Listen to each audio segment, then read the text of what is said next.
Good afternoon, good evening, good morning for everyone who is joining this webinar symposium discussion with very dear guests. I am Esther Kishmödi, Chief Executive of Sexual and Reproductive Health Matters, and I'm really pleased to welcome very dear colleagues and friends in the today webinar about a very contested issue on the misuse of evidence in contested rights.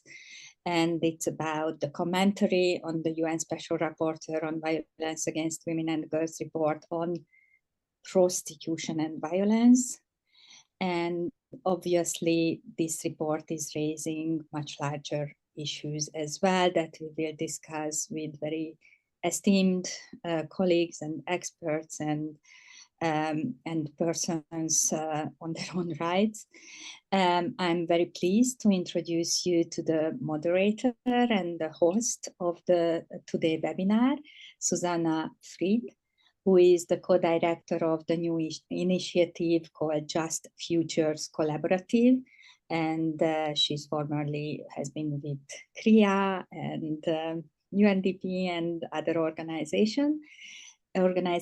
She's a gender health and rights expert and advocate and a very dear friend and colleague. Thank you so much for being here, Susanna, and it's over to you. And thank you for all the panelists whom Susanna will introduce to everyone. Thank you. Thanks, Esther. Thank you for the lovely introduction and welcome everyone to this panel discussion on the misuse of evidence in contested rights. And it's great to have you all with us. I want to start by appreciating the panelists for their participation in what is, I think, as Esther has just said, a really important conversation. And the speakers come from different backgrounds and different locations, but are all well-versed in thinking about evidence and the role of evidence, as well as in advocacy in a range of spaces. And with evidence, evaluating the claims, thinking about who speaks for what, and navigating challenges in international norms, especially in the fields of sexual and reproductive rights and health. So just a few words to frame out the panel. So the focus of this panel, and actually the commentary that's the springboard for it, is the topic of evidence, positionality, and testimony as particularly critical in the context of the content, the focus of this report on sex work and human rights. I should note that while the report is called Prostitution and Violence Against Women, and we will say that when we're referring to the report, I think everybody on this panel uses the terminology of sex work and kind of stresses the link between sex workers' rights and sex work as work. The panel and the commentary and other work that is being done was inspired by the need to respond to this report by the UN Special Rapporteur on Violence Against Women and Girls called Prostitution and Violence Against Women and Girls. As I said, all of the speakers share a strong belief and what we all see as supported by robust evidence that criminalizing sex work, both buying, selling, managing, all aspects of sex work, harms those most at risk.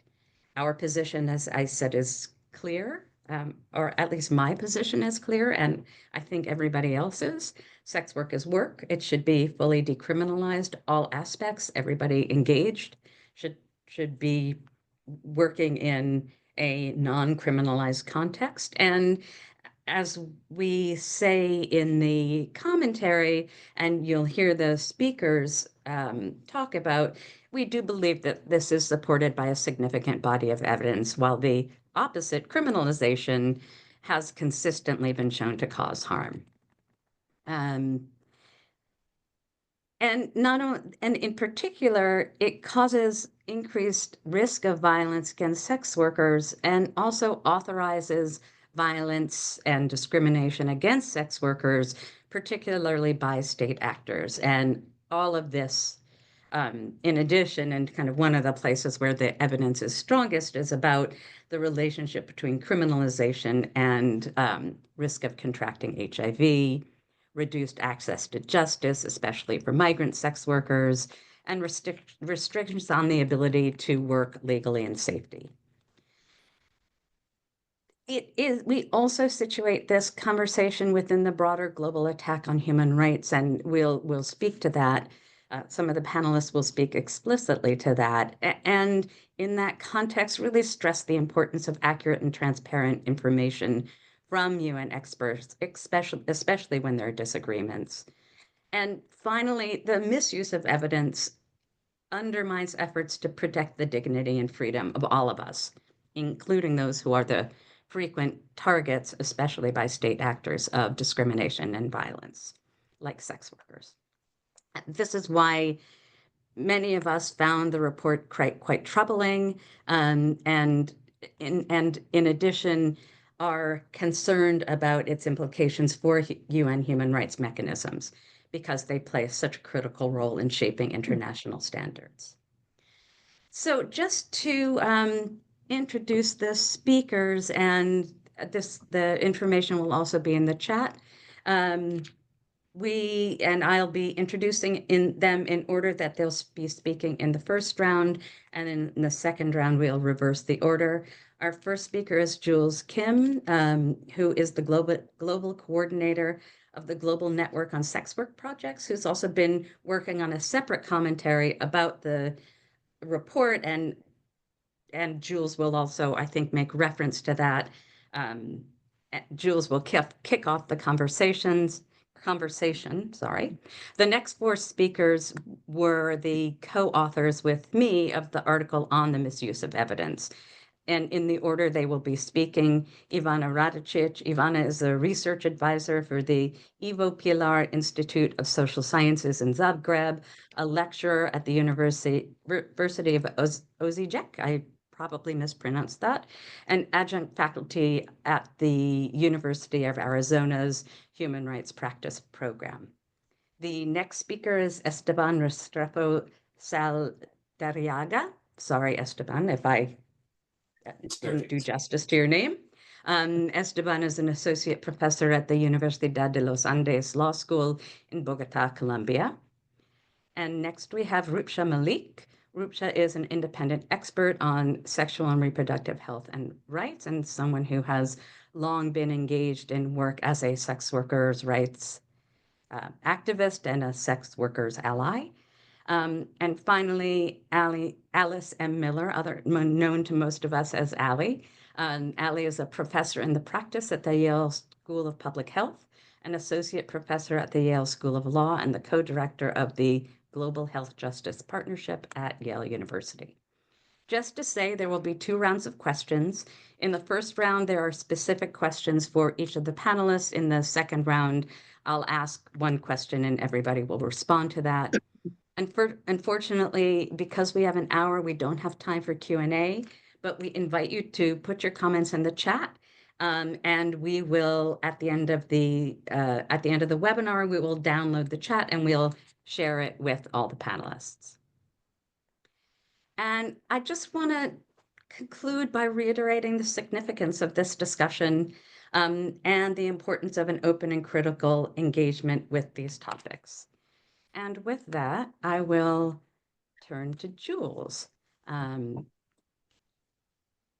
Jules, thank you for all the work that you've done for so many years around this issue, and stressing the importance of sex workers' rights as human rights, and the importance of sex workers' voices being in that conversation. In terms of this report, many people have observed that this report lifts up some civil society and NGO voices and suppresses others.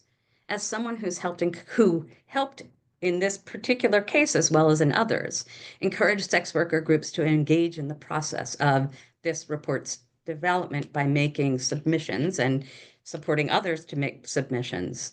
How do you see these submissions, their evidence and their perspectives reflected in the report? And if they're not there, what's lost in their suppression? Over to you, Jules. Thanks so much for that, Susanna. I think I'll also state from the outset that I'm a sex worker and have been a sex worker for close to 30 years now. It may even be over 30 years if I add it all up, but anyway. I think it should be noted also from the outset that the terminology that was used in the call for submissions made it very clear that some submissions weren't welcome. The choice of terminology and framing of sex work as an inherent form of violence was very clearly articulated in the call for submissions. And for this reason, some allied organisations and sex worker organisations even chose not to respond because of the harmful framing. In fact, I think that a number of organisations also have chose not to engage based on her marginalisation and exclusion of people that are marginalised and their gender identities who also experience violence, and her harmful positions on gender identity. Despite this, NSWP did encourage our members and allies to respond because we wanted to ensure that there was a full picture of the experiences of sex workers and sex worker rights. And of the about 300 submissions that were made, there were many of them, several dozen in fact, that were from sex worker groups, sex worker rights groups, and also women's rights groups and allied organisations also submitted. In fact, CMI Consortium has a repository of those submissions, and NSWP also has a listing of the sex worker submissions on our website as well. And these submissions provided evidence and testimonies from the communities about the causes and consequences of violence against sex workers. And in fact, I myself was also participating on the online consultation. Very few sex workers were invited to participate in that consultation that was supposed to inform the report. But despite all these inputs, where sex workers and our allies, we called for policies that promoted sex workers' health and labour, strongly showed the evidence for the decriminalisation of sex work, and spoke about, made recommendations for sustainable and rights-based policy solutions to reduce violence against communities. Unfortunately, none of these facts, evidence, policy recommendations were reflected in the report that she presented at the 56th session of the Human Rights Council. And where there was some input and evidence provided by sex worker-led organisations in the report, it was misrepresented and cited out of context throughout the report. And instead, there was a lot of sensationalised, highly graphic depictions of violence and abuse, what we refer to as pity porn, and absolutely no evidence to support any of those claims. And in fact, the report consistently conflated sex work, violence, trafficking and exploitation, which really undermined any meaningful analysis of these separate and serious phenomena. It also, throughout, misrepresented, misleadingly referenced international human rights frameworks. It conflated laws on trafficking, sexual exploitation on children, all with sex work. And it completely denied the structural barriers which sex workers experience that foster the violence and exploitation and trafficking, and instead promoted the narrative that shows that in fact, it's sex work that needs to be eliminated, and that's the root cause of the problem that should be eliminated. And the recommendations were pushed for more punitive laws, which and interventions that have repeatedly been shown and evidence to show that it increases violence against sex workers. Jules, So, you have 1 more minute. Yeah.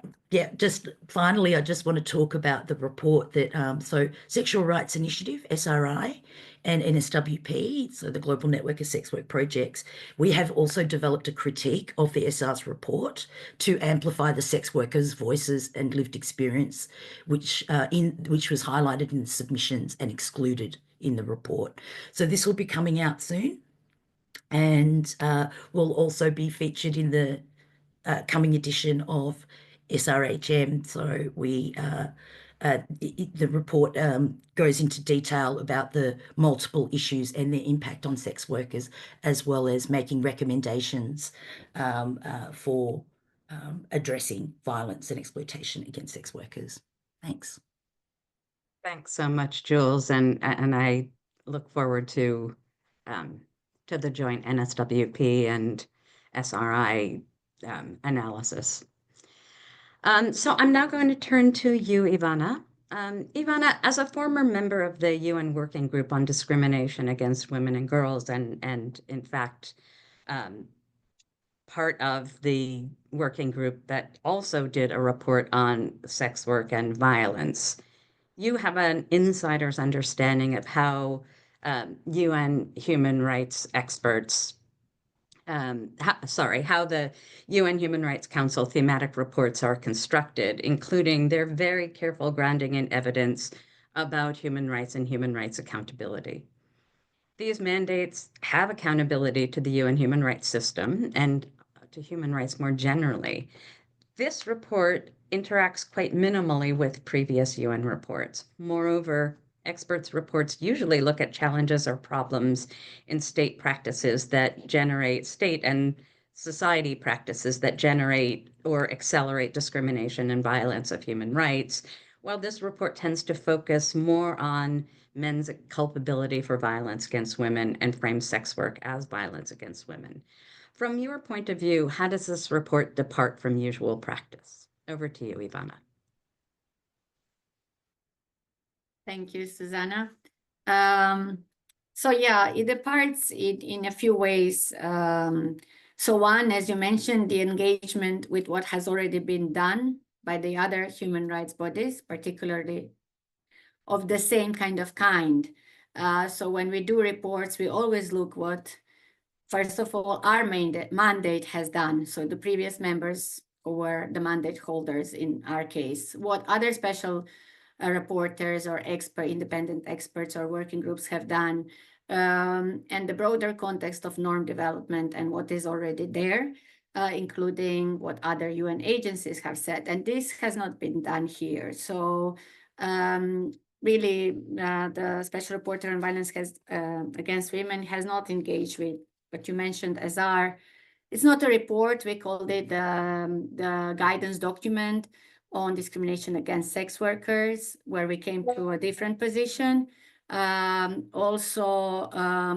actually, the Special Rapporteur did not even cite the previous position of her own mandate, who in 2010 actually said also supported decriminalization. Special Rapporteur on the Rights to Health also supported decriminalization previously, already in 2010, and the current Special Rapporteur has also consistently supported decriminalization.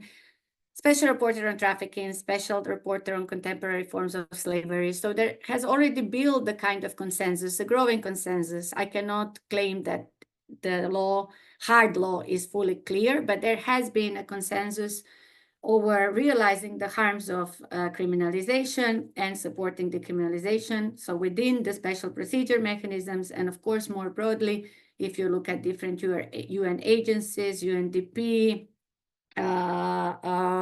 UNAIDS, UNFPA, etc. So this was all glossed over. It hasn't really been discussed. Instead, the old convention was at focus, which was confused with there was some kind of a confusion between which convention, etc. So that's the one thing. The other thing, as you mentioned, is and this is unusual. As I said, we operate within the same system. We can have different opinions and disagreements, but at least you engage with what has already been done before you, and you kind of make a reference how your position differs to that and why, and what are the reasoning. So that has not been done. And especially if it was already within your mandate as well. Then the focus, as you say, like even our guiding document, we looked at the policies of the different sex work policies. We purposefully did not want to discuss what sex worker means and what sex, because we are not, and even if we were doing sex work, there is so many different experiences of people which are also, framed by so many different things, and many different people do sex work for different reasons. And we didn't think it's our mandate to discuss why, what, etc. We were interested in discrimination sex workers face. Our mandate, yes, as majority are women, but people of all genders do it. Like, let's see what is happening, violations they face, and how the state policy facilitate that. What do law enforcement do? Which sex worker do identify as the main problem? And then in this report, there's almost nothing on the law enforcement. There's almost nothing on state policies. It's more on graphic pictures of forms of violence that also happen. But like usually the international human rights law deals with like, okay, how do we prevent that? What does the state needs to do in order to prevent it and protect it? The other thing is also, so the focus was different. As you said, it's more like an account of men's culpability rather than account of state responsibility. And it's an abstract kind of definition, and it like the truth of sex work as violence, and then, everything that supports that. And this working group took a completely different approach of looking at what violations happen and how that can be prevented, and what the states needs to do. Then the engagement with the main— You have a minute left. Okay, the engagement with the main human rights principles, like what about the principle? The only principle here cited is like where the sex work or the prostitution, in her words, equals gender discrimination, which is definitely not a single reading. But then how does then this equality squares with autonomy, another super big important principle in human rights law? What about the autonomy? What about the choice? What are the implications if we say there is no choice here? What about other choices that women and other people make? Should we consider these are not also, and what implications can that have to broader policies, feminist policies? Then also like feminist principles of there is not a single truth. No, we have critiqued the objectivity and the truth of a single position. So yeah, so this like really not really supporting the human rights principles and feminist principles. And the implication, and this is where I will finish, like there already has been a growing consensus on decriminalization. So this now, undermines that. And it again plays into this polarization around it, while we were actually looking at, okay, how to step out of these big ideological debates and see what works and what can be helpful in line with the main human rights principles. Thank you. Thanks so much, Ivana. And criminalization, usually feminists have been, and human rights activists are usually wary of criminalization, no? Indeed. Indeed, though that's another conversation that we could have. And look forward to having. Thanks, Ivana. Esteban, over to you. So, Esteban, the commentary on the misuse of evidence in sexual and reproductive health matters emphasizes the importance of taking an evidence-based approach that considers human rights principles like, as Ivana just said, autonomy, self-determination, and harm reduction, rather than imposing rigid definitions. It notes that while there's certainly room for disagreement, again, as Ivana just referred to, about where human rights law should go in response to complex needs, or how it can facilitate those conversations, policies, and laws, experts in the human rights procedures in general are expected to clarify accurately the state of the law and the grounds for contestation. As you reviewed the report, how do you assess it in terms of its use of evidence to support the position it takes? What's the significance of this in relation to contested rights, such as the topic of this report takes on? And what are the implications in terms of how we understand human rights and what that means for human rights advocacy? And apologies for asking so many questions, but over to you, Esteban. You have 5 minutes. Thank you, Susanna. My answer to your questions follow up a little bit what Ivana and Jules said on several things, because as I see your question is how this report could be taken by legal domestic actors in countries that are having at the domestic levels struggles between two paradigms regarding the topic, and how this report could be used as an authority in order to make claims, legal claims before courts, or to foster activism on every side of the ideological spectrum.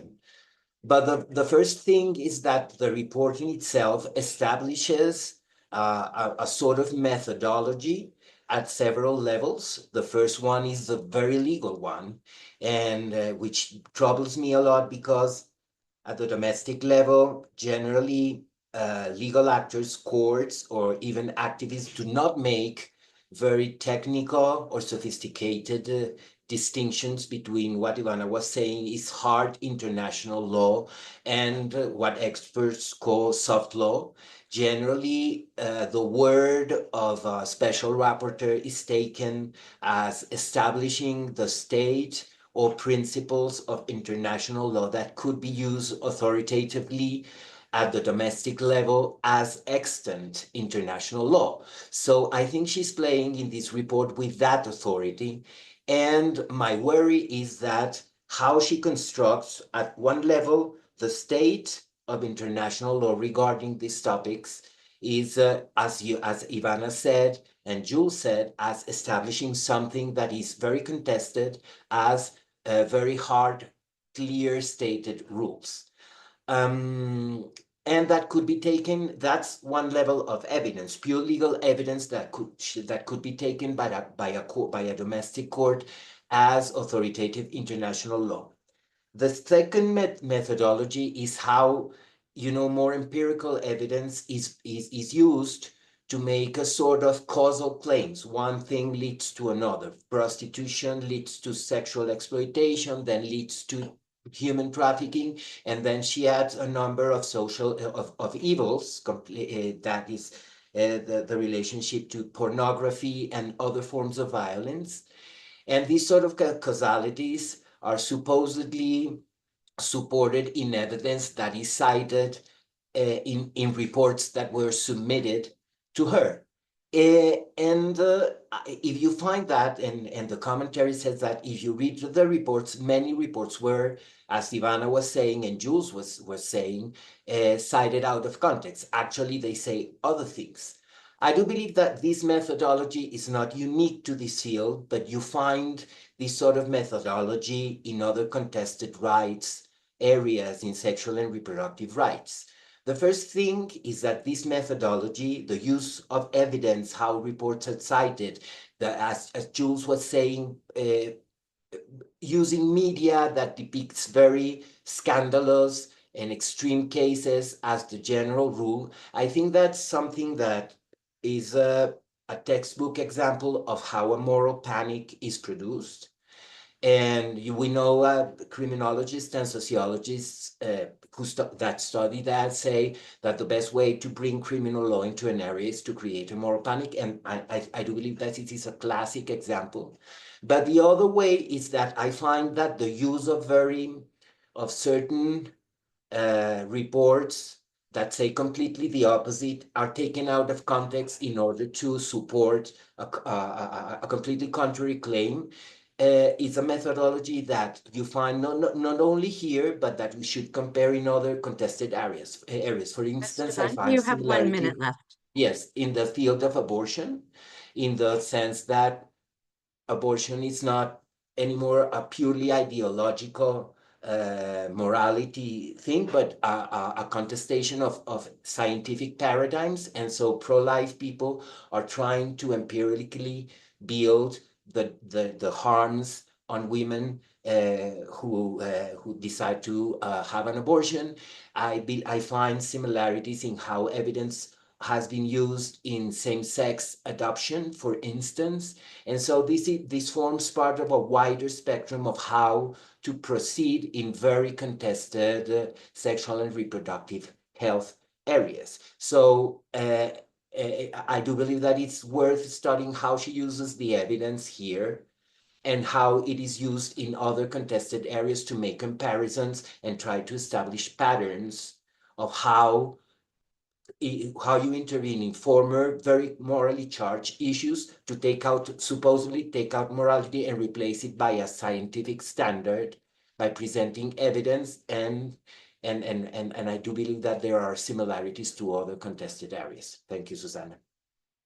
Thanks, Esteban, and thanks for invoking the idea of a moral panic and the connection, as well as the connection to how other issues are contested as well in very similar ways.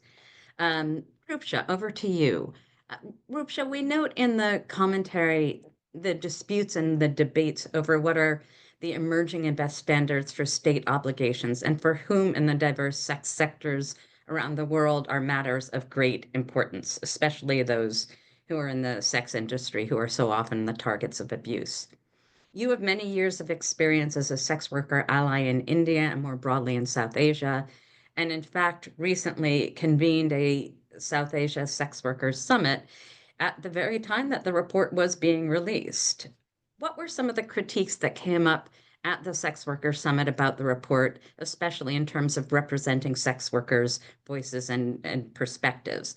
And connected to this, the commentary notes that in the context of evidence, and several of the previous panelists have made reference to this, the report's view of trafficking tends to take what the commentary calls both an over-inclusive approach that includes all women and only women engaged in sex work, and under-inclusive when it comes to addressing trafficking for other purposes.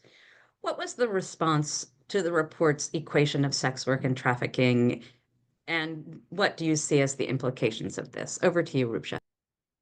Thanks, Susanna. Many thanks, Susanna, Esther, co-authors, for inviting me to contribute to the article and as well as participate in this webinar.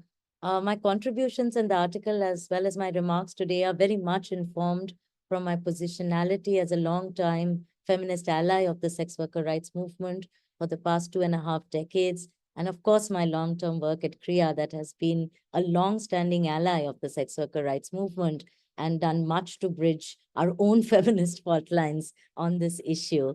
Renew, the South Asia Sex Workers Summit, was a cross-movement convening held by CREA end May, and as you rightly pointed out, coincided with the release of the SR report.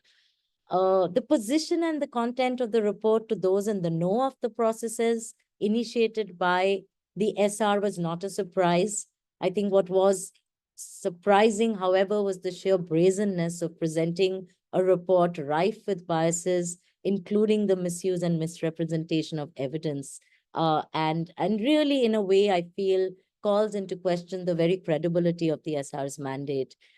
And of course, I think as authors of this article, we deliberated, and I wanted to flag that here, that we deliberated our response in writing the article within that wider context of the weakening of the UN system and its infiltration by both state and non-state actors bent on advancing anti-rights, anti-gender norms, their weaponization of these spaces, and really our critique, we had to be carefully, present a considered sort of a response while being mindful that our intent is not to weaken the SR mandate as it remains central to our work to advance norms and standards to address violence against women and girls. Just to give a little context, since you asked about the response and the reactions at Renew, I'd say we were very fortunate to be present, a group of 200 activists from South Asia, from various movement locations, including the sex worker, transgender, disability, labor, and youth-led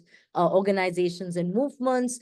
We were at that moment engaged in a very insightful and nuanced cross-movement conversation on sex workers' rights, acknowledging and celebrating the radical leadership of sex worker rights activists and networks in not just catalyzing large-scale collectivization processes, but also the impactful advocacy. And therefore, the sheer contrast and disconnect between that space and the stigmatizing and dehumanizing content of the report could not be more evident. Of course, as the news of the report launched and its content became known to everyone in that space, of course, the first expression was of rage and collective outrage. And when you have 200 activists, of course, there's a protest. So, of course, the sex workers led us on an impromptu and symbolic protest through the summit venue. Slogans included, relegating the report to the dustbin. But I think once the rage settled very quickly, a small group of people came together and started the process of drafting, not a response, I don't call it a response, but a re-declaration of rights, a demand for rights. And Jessica will shortly share the link to the Kathmandu Declaration. Many of you who are attending the webinar have contributed to it. So it's very much a co-created document. And I think it'll become very evident to you when you look at what is articulated in that declaration. None of these are new. These have been the historical claims of the movement for over 3 decades. And these have been exactly the claims that have been consistently negated and ignored for over 3 decades by a range of actors, including the SR board through her report.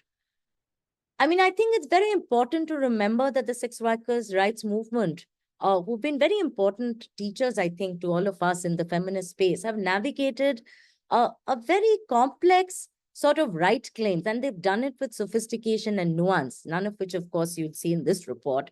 And this declaration that I'm referencing, the Kathmandu Declaration, articulates some of these claims. I mean, I'm not going to be able to go through some of that, but just to kind of foreground a few. So at the heart of the approach to these claims from the movement has been the insistence on respecting the voices of democratic and inclusive movements led by sex workers. Secondly, there's been a consistent demand for the recognition of the consistent, creative, and sustainable contributions that sex workers have themselves made to address the issue of trafficking. One of the pioneering examples, of course, being Durbar's self-regulatory board, an anti-trafficking intervention led by sex workers. And sex workers around the world have successfully led on a range of interventions that have, in a way, challenged this sort of individual-centric victim narrative that, puts forth this homogenizing discourse that clubs all women together. And the SR report is a prime example of that.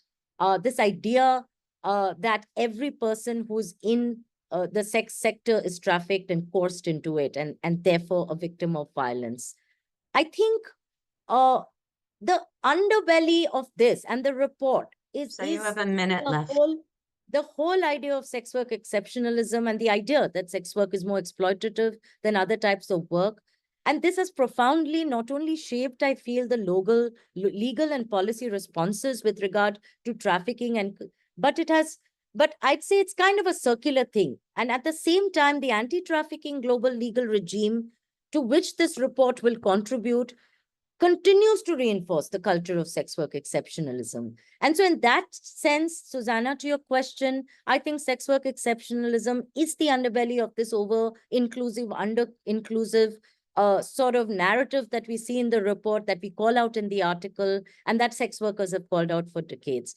I just want to end by saying that sex workers collectives have for decades also framed and demanded for more intersectional rights claims that foreground labor and livelihood-related rights and protections claims, coupled with a range of other rights claims. And that is far removed from the kinds of norms and standards and recommendations that have been made in the report, and is, of course, extremely reductionist and limiting in its approach. I want to end by saying the Kathmandu Declaration ended with a call for active solidarity with the sex worker movement. I think this article, authored by allies as well as webinar, is an example of that act of solidarity. I feel many more such actions are needed. These need to be consistent and ongoing. Just the way the sex workers movement has been for close to 3 decades, been consistent in their rights claims, indefatigable in their activism and struggle to claim their rights. I will end with some of those rights claims. Sex work is work. Only rights can stop the wrongs. Bodily autonomy for all. Full decriminalization of sex work now. Not rescue, but rights. These are not simply slogans for sex workers. Each one of these claims is backed by a wealth of robust evidence, often led by sex workers in terms of the research and evidence building. Did any of this find their way into the report? Sadly, the answer is no. Thanks, Rupsha, and thanks for the call to action and activism and allyship.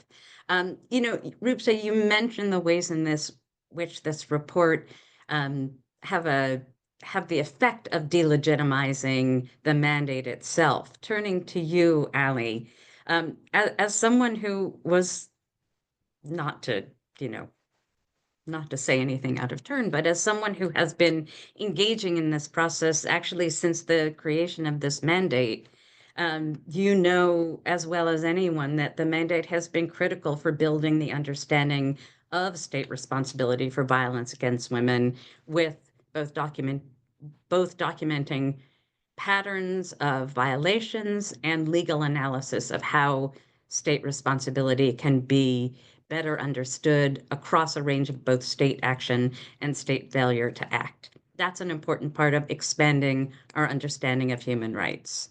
In fact, the interplay of evidence and advocacy is fundamental to your work, as well as the work of various independent mechanisms of the human rights system.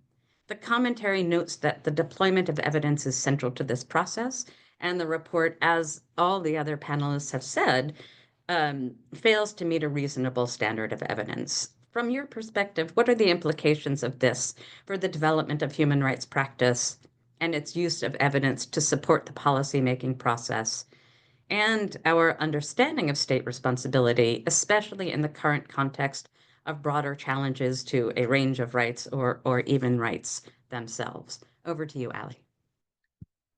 Thank you, and thanks to all who were co-authors on the article, and especially to Sexual and Reproductive Health Matters for publishing this kind of work, which has been central to the development of both a range of claims on human rights. So I'm going to go backwards in order to come to the present, which is to say, as you allude, Susanna, I have been honored to have been part of the discussions that created the original resolution of this mandate in 1994, and have been part of the conversations among feminist, queer, and other marginalized groups' activism to create the evidence base, the documentation of both the relationship between harms and state policies that eventually moved the human rights system to take account of our lives in so many ways.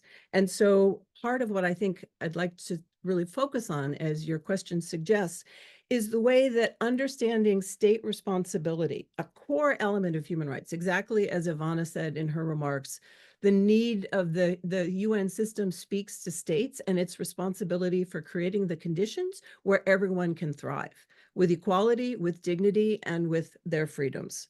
And part of what feminism early on, and then, as I said, I've been part of all these movements within queer theory and all the intersectional work that Rupsha in particular is calling out, we have been working to produce the evidence base that could change the legal framework under which human rights accountability was assigned to states. And that work has been a central feminist project.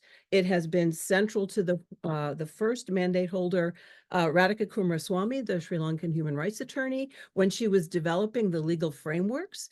And at that time, and now I'll come to the present, all of us understood that producing the evidence of the kinds of harms that frameworks, both formal and informal laws, and the practice of state and non-state actors produced was essential to the validity of our claims that the human rights system should look at us, to look at people in the sex sector, people who are queer, people who are marginalized across the intersections of race and place, disability, all the other axes of both visibility and oppression. So working on that that legal framework has always been fundamentally linked to how we both include different voices and how we understand different categories of evidence. Within that, and I think one of the pieces I want to stress that in the commentary, we tried to pull open up, and this goes somewhat to what Esteban was saying and recalls part of what Jules opened with. We tried to look at the categories of evidence and ways that documentation have changed law as authority for how to understand new interpretations of law, right? To build up the accountability of the state, not just for its own actions, what police do to people in the sex sector, for example, or what happens to people in detention, but for accountability for non-state actors. A core part of this mandate has been building up the notion that the state is accountable for non-state actors. But that means that, and we did that work with global activists worldwide by producing evidence, and the evidence ranged from testimonials and narratives to qualitative and quantitative work. And increasingly, and this is, I believe, one of the key roles of the journal where we published this commentary, Sexual and Reproductive Health Matters, we began to use the many methods of public health and social science to bring those together with claims about what is the obligation of the state to create conditions for health, including equality and non-discrimination, and to use the way in which the social sciences have also expanded to take on narrative strategies, to understand that when people speak their truths, there are elements to be understood that we can speak to the state with and we can make policy from. But all of that work is multiple and quite critical, and requires forms of transparency of sources, requires transparency of analysis, all of which in our commentary we make very clear is not visible. So one of the things that we tried to spell out in our commentary is that the misuse or miscitation of both international legal authorities and documentation does harm to the way in which we can call on the human rights system to respond to harms. So it is both the practice of misuse of evidence, both is a kind of epistemic violence, that it silences certain kinds of voices and makes invisible certain kinds of both claims to how to remedy a harm and the nature of the harm, and it undermines the capacity of an effective legal system to respond to harms. So we categorized Allie, you evidence. have a minute left. We tried to categorize our evidence to include all the forms in which both feminist, queer, and social science have increasingly generated knowledge, and then tried to make those categories visible to the way that the law has developed for human rights to build state accountability for a wide range of practices, both harm and that ones that create the conditions under which we can thrive. So it's that, for me, for those of us and for all of us who have watched the development of this mandate that has been so core to making the human rights framework accountable to a wide range of feminist and queer and other marginalized persons' concerns, to watch that be eviscerated by the bad legal practices and bad evidence practices was extraordinarily it was kind of, I guess, shocking. And I think Rupsha used the word, and I'll close with saying that it is, in fact, the desire to bring back a conversation that can build coherent responses that we wrote the commentary and the spirit in which I think this webinar is being held. So thank you for that.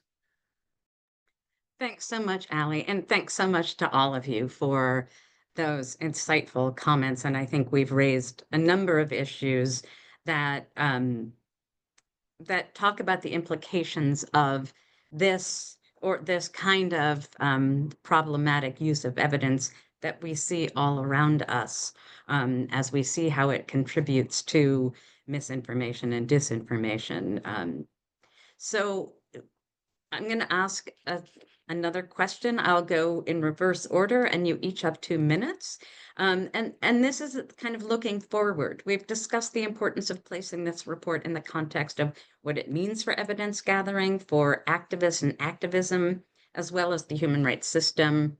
The commentary argues that it's filled with factual misinformation and disinformation. Several of you have mentioned how it raises up some voices and suppresses others. And it goes against previous UN work, including negotiated agreements like the UN Political Declaration on HIV. from your perspective, what do you think are its broader implications within the context of your own work and the broader attack on human rights, including the rights of sex workers? And you'll each just have 2 minutes to answer with apologies. So Ali, I'm going to start with you. Thank you. I'll go straight to the fact that I'm sitting in the United States and work with and for with alliances with sex workers in the US and broader human rights. And we have, of course, just undergone an election where we will see a major change in administration.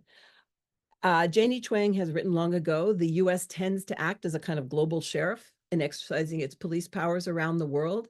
And so I think what I think of this report, the future of human rights, and the way in which the US has always been a complicated, hypocritical government to work with, both within and internationally. I think what we need to watch for is the way in which this kind of report will then be deployed by anti-trans actors, anti-migrant actors policing the border in the US and elsewhere, and claim to be providing services and rescue, quote unquote, to people who they claim some want to leave the sex sector, others don't. But I think we will not see real material or emotional or political resources really deployed for the people who most need it. And that, I think, is one of the dangers of the way that this report collapses so many issues and hands them as a tool to governments who are going to be anti to so many rights, including my future government. Thank you. Thanks, Ali. Rupsha, over to you. Okay. I think a couple of things, Susanna. I think we really need to locate sort of our analysis and critique of the way information or evidence was misused or selectively. I mean, just the poor needs to be placed within sort of this larger, more deeply entrenched phenomenon that we've been seeing of the weaponization of evidence and information in a way to suit all kinds of sort of anti-gender, anti-rights claims. So, I urge that even as we're taking this deep dive into this particular report and its manifestation, we really need to look at that wider umbrella of what's playing out with devastating impact. And this is emanating from all kinds of locations, whether it's the UN space, whether it's in country. We are seeing country after country, kind of been impacted, and the ones most impacted are, of course, those who are most at the margins and structurally excluded. So I think it's more about us turning an internal gaze, all those things we've held so dearly, this idea of evidence-based advocacy, robust evidence, all of that. And here we are contending with an ideological force that just chooses to blatantly disregard evidence. So I think it's time for us to really also think what this weaponization of evidence and information to further, how does one counter that? And I think I don't have any easy answers, but these are sort of conversations I think that need to go beyond specific sort of reports and really that larger sort of, even I think, Esteban, you were talking earlier, like where do we have that intelligence? Do we have that background sort of strategic information that allows us to then take more strategic actions and decisions? So I'll just stop there. Very half-baked thoughts, but that's where I landed after listening to all of you. Thank you. All thoughts are very welcome. Thank you, Rupsha. Esteban, over to you. Well, Susanna, I see this report as, and I am going to speak from the perspective of Latin America and Colombia, where this debate, the contestation between the abolitionists and sex workers' rights paradigms is still playing out, and there are jurisdictions where there is a paradox where one competes with the other, but the issue has not been settled. That given the weight of international human rights law in the region, it could be a report like this could be taking as solving a contested issue. And I worry very much more at the political and ideological level. I do believe that, for instance, at the level of the Inter-American system of human rights, there is now a conservative force, both at the court level, that a sort of feminism is settling there, that turf feminism, and they might have they be backed up by this sort of report at the level of both of the Commission and the Court. And then my other worry, which is a very loyally worry, is that this report is in itself taken as evidence of solving a certain chain of causalities that Rupsa's idea of sex work exceptionalism is playing out very much. And this confirms that sex work is exceptional regarding to other forms of care work or forms that are in the continuum of informal work, particularly in countries in the South, in the global South, where informality is more a continuum. And this might come there to really exceptionalize in the end sex work and have an impact in litigations that translate into law the exceptionalism of sex work. Thank you, Esteban, and also thank you for also invoking the regional human rights systems where this debate is also playing out and where there's sex worker rights activism also engaging. Thanks very much, Esteban. Ivana, over to you. Okay, I'm going to talk about the opportunities that I see are also rising, because I think this is a mirror for us to look at of how we do our activism within the feminism. What tactics are we willing to employ when we think we are right? How we can silence each other, and it's been happening. And how we deal with power.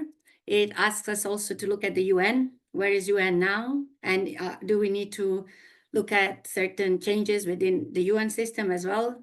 How it can respond to the problematic trends that are happening, and whether now it has these trends within. And then thirdly, at the level of society, again, how do we deal with power? Who are the leaders? How do we disagree? Because there is nothing problematic in disagreement. Sherry Mitchell, a beautiful indigenous scholar, says this is the way we grow. So there is a place for conflict and disagreement, but the thing is, what weapon are you willing to use to push for what you think is right? Thank you so much, Ivana. So we'll close with you, Jules, but I just wanted to remind folks that when we started, what we said is that we wouldn't be able to respond to the comments in the chat, though thank you, panelists who have been able to do that. I haven't been able to look at the chat at all, but we will download the chat and we will share it with all the panelists and leave it to each one of us to respond if we can or if we can't. So with that, Jules, over to you, and we will close with you. Thanks so much. Yeah, very difficult to answer all this in 2 minutes, but at the same time, look, I think one of the decisions that we made early on in discussions with CMI and SRI, the Sexual Rights Initiative, NSWP, we decided that we didn't want to give undue air to the report in mainstream media as well, because of the fact that people reading the report without a critique or without an understanding of the evidence around and discourse around sex worker rights would read the report and might see that as being truthful or accurate. And it was really disturbing to see what Violetta shared in the chat about the paragraph in the NGO CSW working group report that the UN Special Rapporteur for the first time has established that sex work is inherently a form of violence. So it's the way in which it can be used. Even though she's an independent expert, it's seen as a UN position. And unfortunately, she's not the only anti-sex work person in the UN system, or certainly the anti-rights, views that are within the UN system. I think importantly, it's about being visible and vocal in your support of sex worker rights and sex worker rights policies and the voices of sex worker organizations.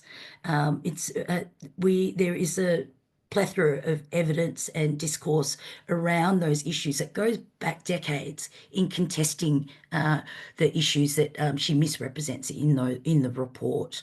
It's not a rights-based recommendation, as she speaks about. It does increase violence and impacts on the lives and well-being of sex workers. And I think importantly, it's about listening to the voices and lived experiences of sex workers worldwide.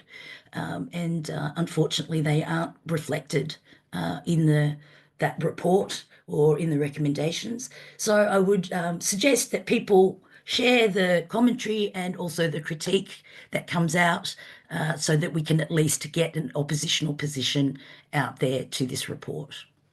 Thanks. Thanks so much, Jules. And I think we all look forward to the next piece of work that will come on this, that will come from the Global Network of Sex Work Projects and the Sexual Rights Initiative.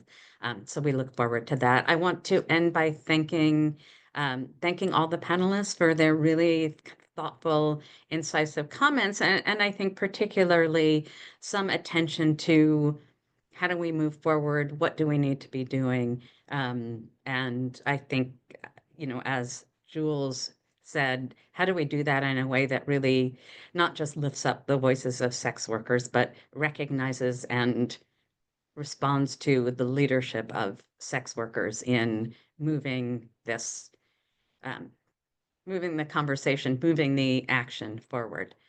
So thank you all very much. A reminder, we will download and share the chat. It looks like I haven't been able to pay attention. It looks like there's a lot of useful resources in there. So, and thank you all very much for sharing those resources. And with that, we will close. Thanks everyone for joining, and thanks SRHM for making this space.